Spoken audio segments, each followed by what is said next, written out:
একদিন, ২ দিন কিংবা ১ সপ্তাহ নয়, ২১০ দিন তিনি দেশের কোথাও ছিলেন না। তাকে সেভাবে রেগুলার ফোন কলেও পাওয়া যায়নি, চাইলেই দেখা করা যায়নি।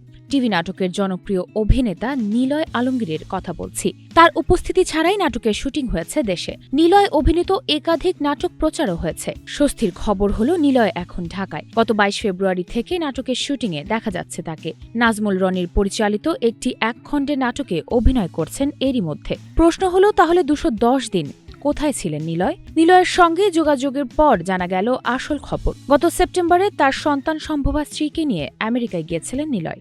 সেখানে কন্যা সন্তানের বাবা হন এই অভিনেতা, যে কারণে আমেরিকায় এতদিন ছিলেন নিলয়। গত ১৯ ফেব্রুয়ারি মেয়ে রুশদা মাইমানাহকে সঙ্গে নিয়ে সস্ত্রীক নিলয় দেশে ফেরেন। জানা গেছে শীঘ্রই আরও ২টি নাটকের শুটিং করবেন নিলয়। এভাবে নিয়মিত শুটিং জীবনে অভ্যস্ত হবেন এই জনপ্রিয় অভিনেতা।